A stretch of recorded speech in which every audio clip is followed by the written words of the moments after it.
안녕하세요. 지금부터 서울 프린지 페스티벌 몸이라는 공간 공연 관련 안내 말씀을 드리겠습니다. 이번 작품이 진행되는 공간은 보강극장입니다. 기상시에는 관객석 기준 오른쪽 뒤편 계단을 이용해 안전하게 이동해 주시기 바랍니다.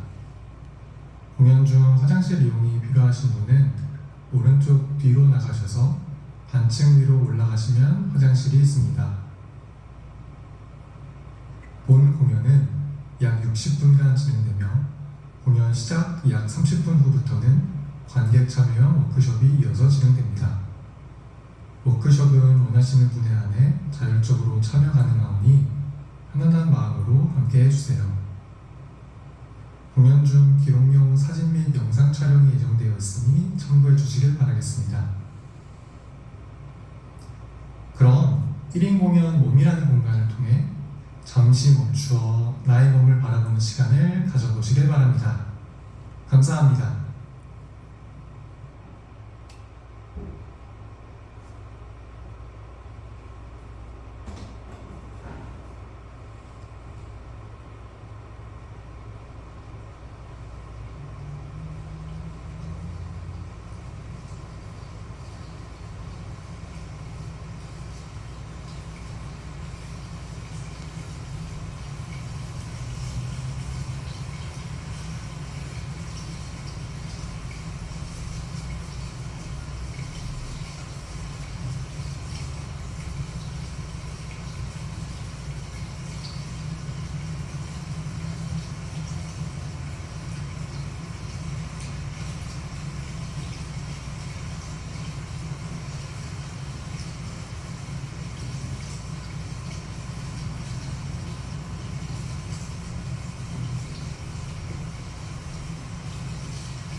왜 어릴 때는 몸에 대해 딱히 판단하지 않잖아.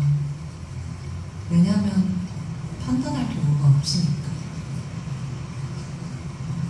몸에 대해 무슨 생각을 해? 그냥 내 팔은 이렇게 생겼구나. 우리 아빠 몸엔 있는 게 내 몸엔 없구나 하는 거지.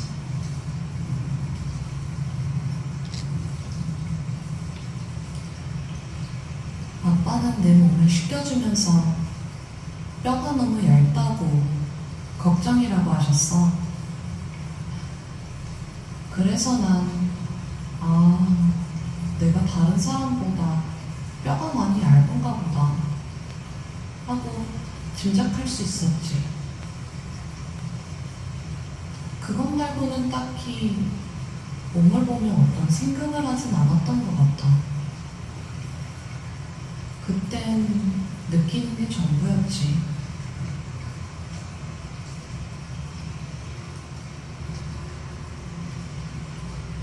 일곱 살 땐가 누가 나한테 치어리더 유니폼 세트를 선물해줬어.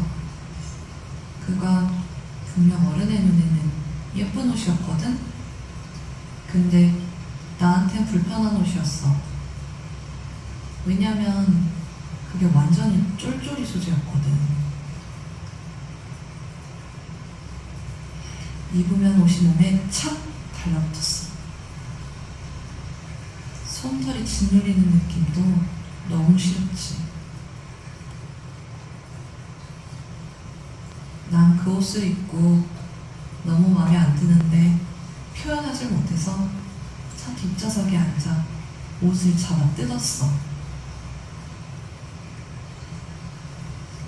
근데 옷을 늘리면 늘릴수록 반동이 생겨서 더 강하게 달라붙더라. 마치 약 올리는 것처럼. 그런 걸 보면 그때 내 몸이 어떻게 보이는지보다는 느껴지는 거에 정말 충실했다는 걸 알 수 있는 것 같아.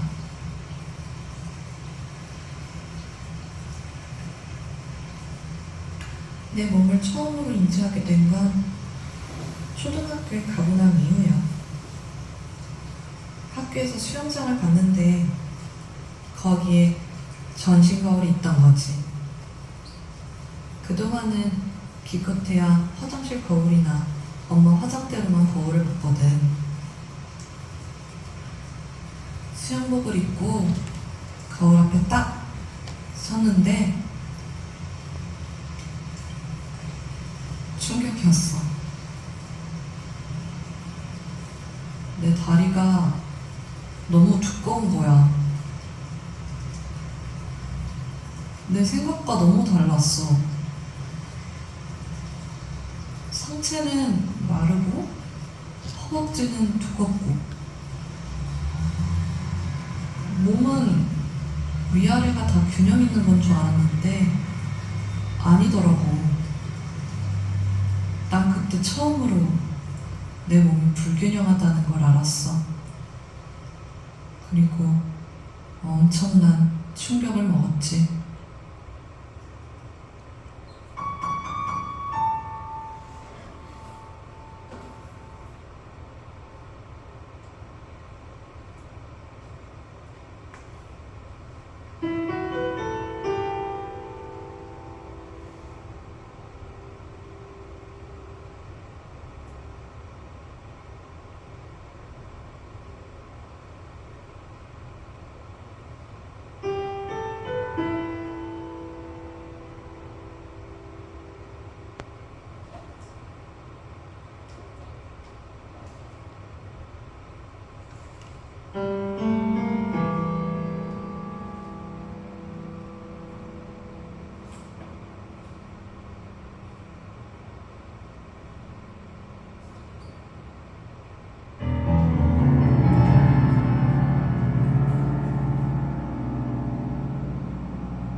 보이다,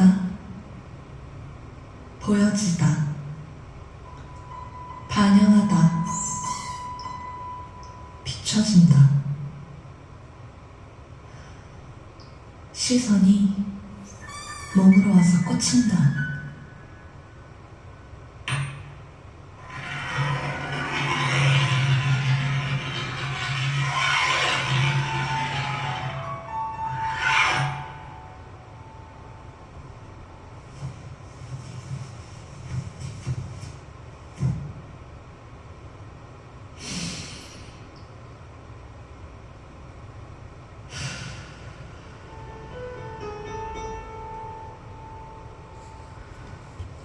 언덕이 나무 밑동이 마름모가 되었다.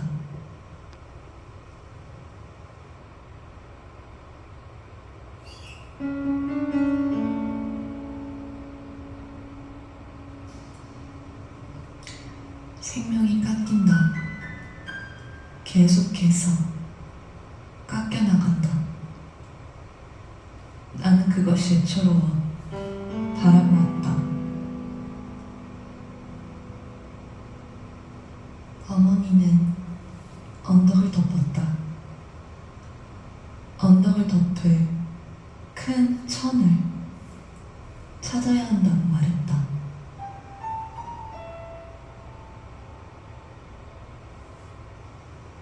그녀는 나무 밑동이 뚫어버린 공간을 계속해서 기웠다.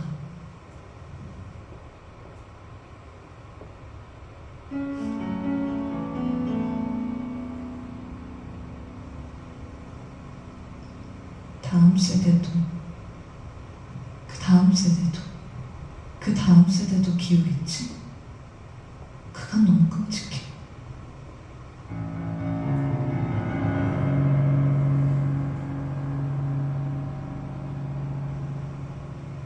보름달이 뜨던 날 새벽, 나는 바늘을 가져다 버렸다.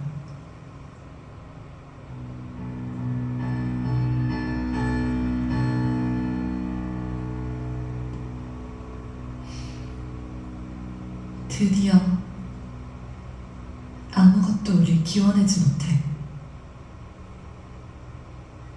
다음날 밖을 나갔다. 근데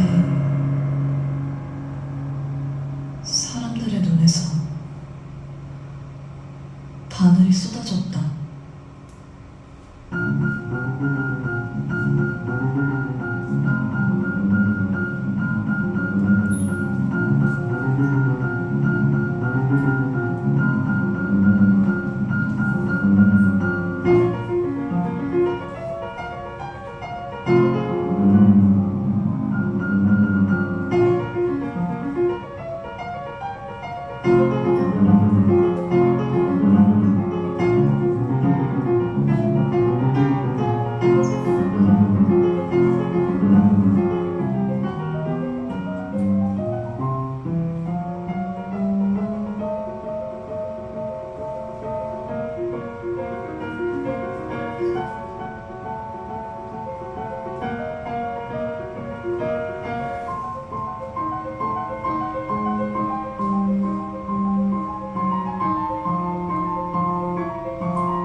여자의 몸은 유약합니다.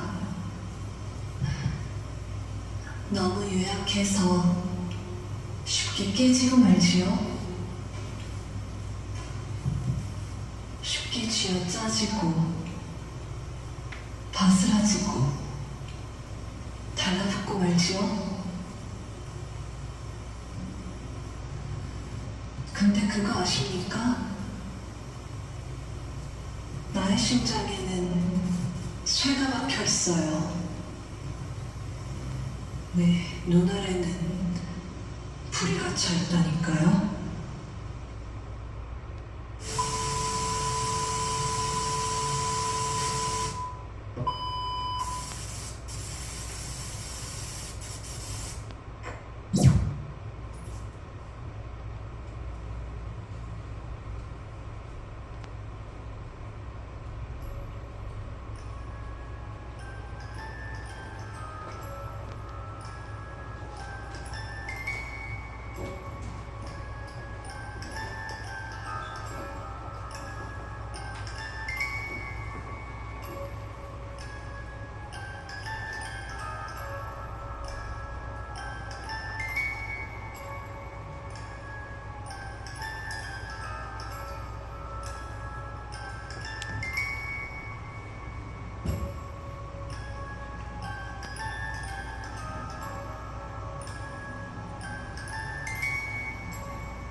그녀는 잠에 들었고 우리는 그의 꿈속으로 들어왔습니다. 정확히 말하자면 그녀의 무의식입니다. 그녀의 무의식은 집안을 돌아다니면서 계속해서 말을 합니다.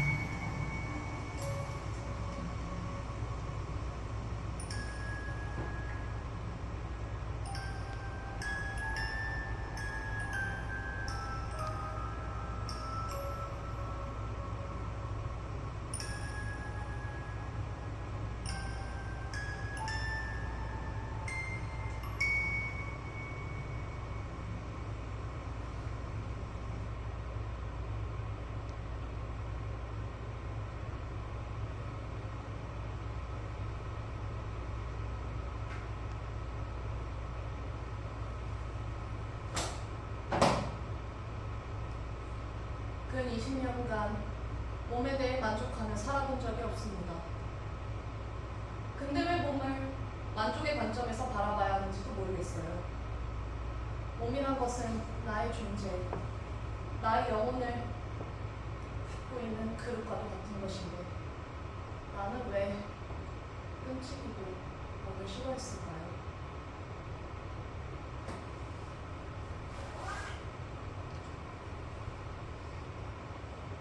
몸에 대한 시선은 아주 오랫동안 그리고 무의식적으로 인류의 시선을 조종해왔습니다. 그리고 그것은 개인에게 큰 불행을 안겨다 주었습니다. 저도 비켜나갈 순 없었죠.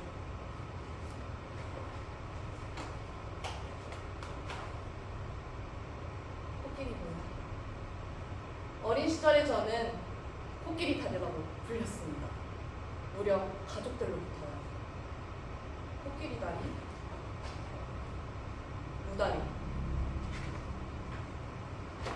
닭백숙다리.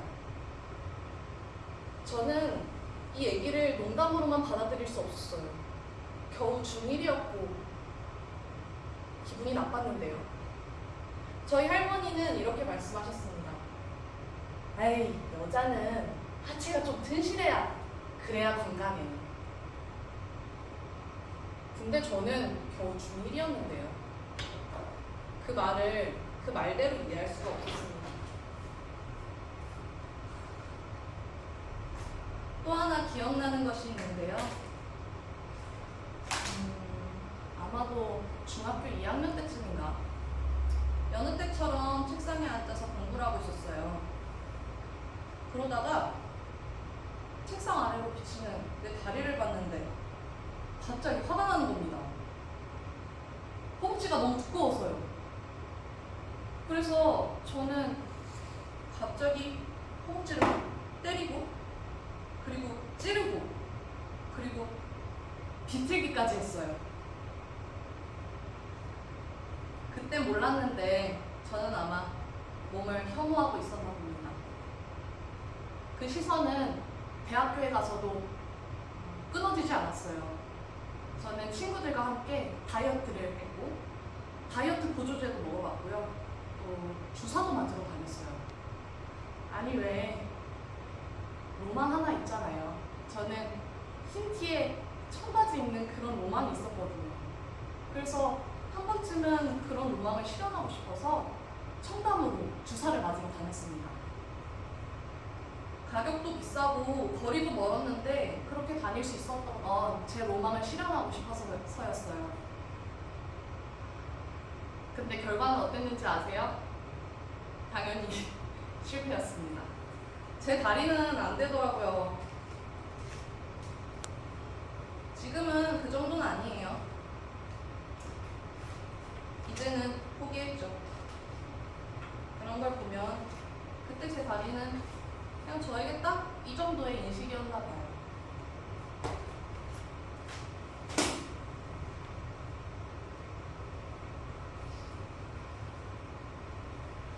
이번엔 초등학교 4학년 때 얘기로 가볼게요. 저는 그때 요가를 다니고 있었습니다. 평소처럼 개자세를 하고 고양이 자세를 하는데 깜짝 놀랐어요. 그날 가슴이 타는 옷을 입고 있었는데 거울로 가슴팍이 훤히 비추는 거예요. 뒤에 남자애들도 있는데 근데 저는 그걸 또 말을 하지는 못해서 자세를 하면서 계속 옷을 뒤로 했어요. 그날 요가 시간이 정말 길게 느껴졌고 저는 땀이 뻘뻘 날 정도였습니다. 며칠 뒤 요가 선생님이 저에게 한 박스를 주셨어요. 거기엔 속 세트가 들어있었죠. 근데 그걸 받았을 때는 사실 기쁘거나 하진 않았어요. 오히려 부끄러웠죠. 저는 이것조차 알려주지 않은 엄마를 미워했습니다.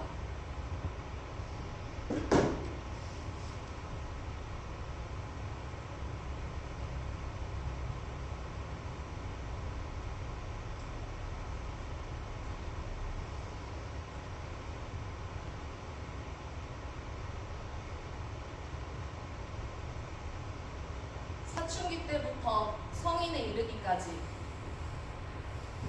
저는 근 10년간 몸을 미워하며 살았습니다. 웃긴 건 제가 몸을 처음으로 긍정적으로 바라보았던 때도 자의에 의한 게 아니었단 점이죠. 저는 첫 남자친구를 만나고 나서야 내 몸이 예뻐 보일 수 있다는 걸 깨닫게 되었습니다. 그러나 저는 여전히 이 시선에서 자유로울 수가 없습니다. 그건 이 사회가 종말하지 않는 이상 그럴 것이고요.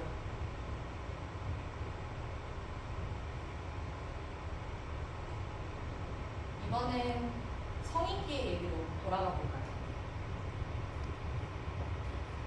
제가 재작년 때의 일이죠. 저는 인천에서 살던 사람인데 서울로 이사를 가게 되었습니다. 왜냐면 제가 취직을 했거든요. 처음으로 서울에서 살게 된 건데 막상 집을 구하려니까 겁이 났어요. 왜 아시잖아요. 서울 집값 너무 비싼 거.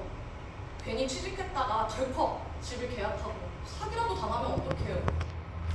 그래서 저는 곰곰이 생각을 해보다가 그래 내가 이 직장에서 1년 동안 일할 것도 아니고 아직 잘 모르니까 고시원에서 한번 살아보자 라고 마음을 먹게 됩니다.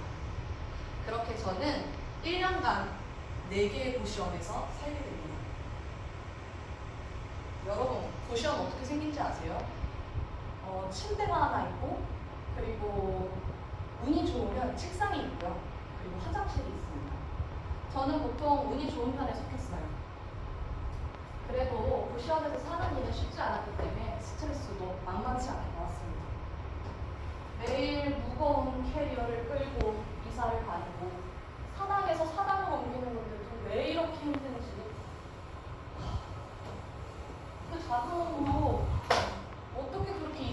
가졌는지 모르겠어요. 그만큼 저에게는 사는 곳에 대한 욕심이 있었나 봐요. 그래도 이 기억은 아주 소개하고 싶은데요. 제가 처음으로 고시원에서 자게 된 첫날, 그날 밤이 기억납니다. 아무것도 없는 흰 방에서 저는 제 몸을 베었습니다. 적막한 분위기와 흰 방과 홀로 있는 날, 저는 그때 비로소 몸이 편안한 집처럼 느껴졌어요. 그 전에는 몰랐지만요. 제가 그곳에서 버틸 수 있었던 건 몸이 집처럼 느껴졌기 때문입니다. 저는 매일 밤마다 제 몸에 마음을 비웠습니다.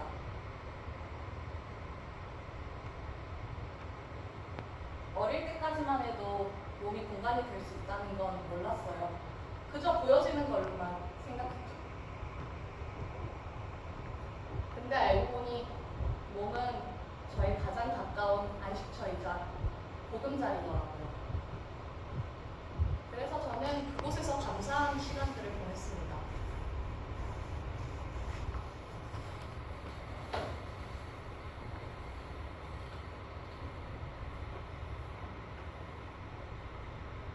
몸은 나를 숨쉬게 하는 곳이고, 나를 살게 하는 곳이고, 나를 기쁘게 하는 곳입니다. 나를 먹이고, 재우고, 가꾸고, 어떻게든 나를 살게 하려고 애를 쓰는 곳입니다. 이 크나큰 우주에서 가장 안락한 나만의 보금자리,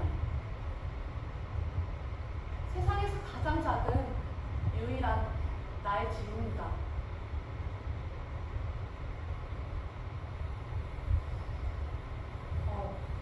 근데 오늘 왜 이렇게 횡설수설하는 것 같지?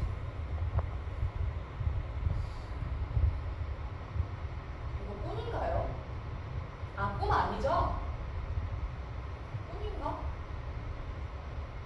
오늘 왜 이렇게 저는 거지? 모르겠어요. 저는 일단 잠을 잡아야겠어요.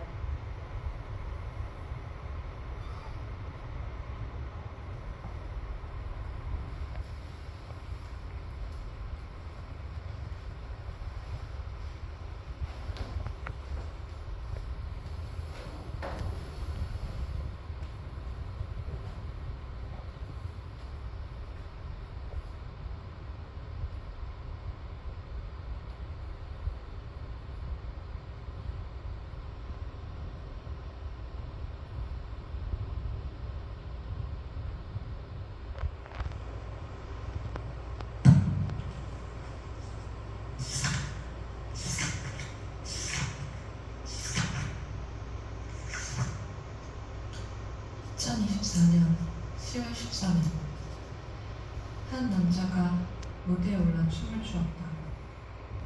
그는 천공을 가르는 독수리처럼 맨몸으로 공간을 활보했다. 난 그의 자유가 부러웠다. 2024년 9월 8일 한 공연자가 끝나고 내게 와 말을 걸었다. 공연 잘 봤어요. 근데 몸이 좋으셔서 그런가? 좀 야하기도 했어요. 3월 8일 난 마치 철장에 갇힌 새가 된 것 같았다. 그리하여 나는 몸을 공간으로 보기로 결심했다.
숨을 쉬면 공기가 뱃속뿐이 아니라 발끝까지 가닿는 느낌이 들어.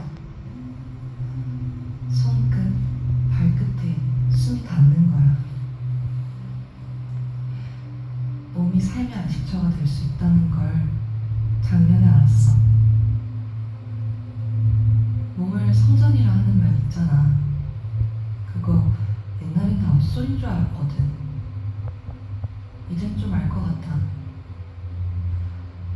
그러다가도 몸은 다시 불편해지고 편해지고 내 집인 것 같다가 남의 집인 것 같다가 하겠지만 그 안에서 편안하다고 느끼는 게 좋아.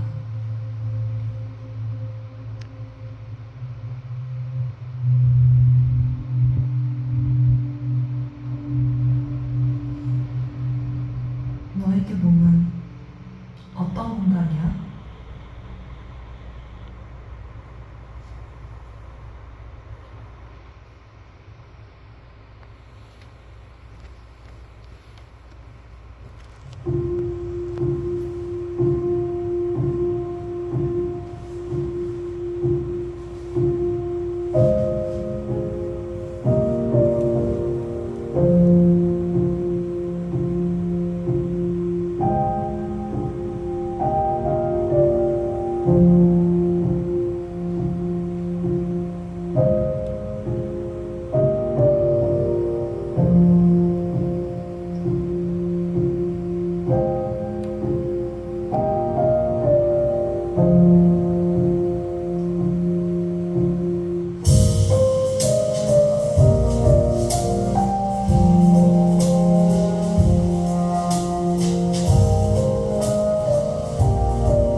지금까지 몸이라는 공간의 일부 공연이 끝났습니다.